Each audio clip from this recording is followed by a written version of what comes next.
हर हर महादेव, जय भोलेनाथ। श्रावण मास की प्रथम बुधवार की हार्दिक बधाई एवं शुभकामनाएं।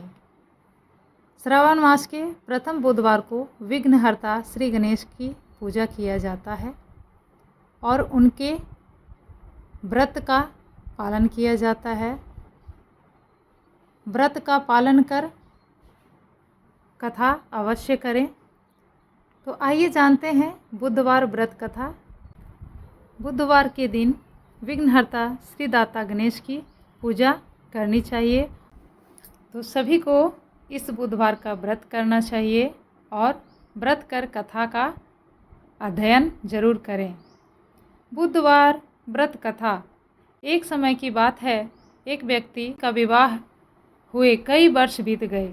विवाह के बाद उसकी पत्नी एक बार अपने मायके गई हुई थी। पत्नी के मायके में रहने के कई दिनों बाद उसका पति अपने पत्नी को विदा करवाने के लिए ससुराल पहुंचा। ससुराल में कुछ दिन तक रहने के बाद वह पत्नी को मायके से विदा करने की बात अपने सास ससुर से कही।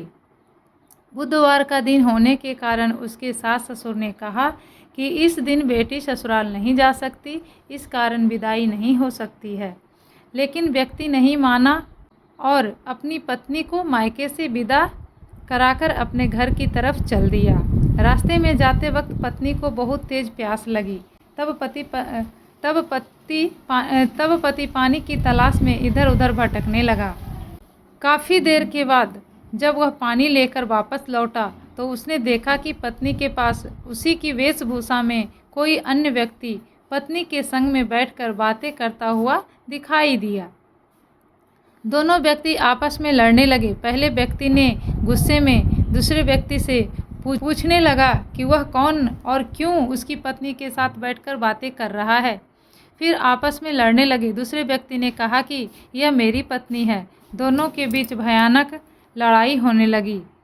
तब वहाँ पर कुछ सिपाही आ गए और स्त्री से उसके असली पति के बारे में पूछने लगे।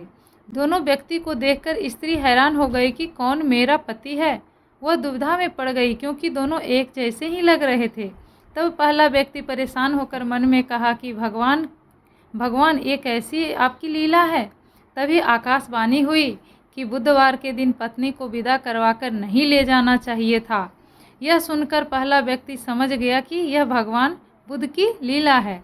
फिर वह व्यक्ति बुद्धदेव से प्रार्थना करने लगा और क्षमा मांगने लगा। फिर फौरन ही बुद्धदेव अंतर ध्यान हो गए और उस व्यक्ति को अपनी पत्नी मिल गई।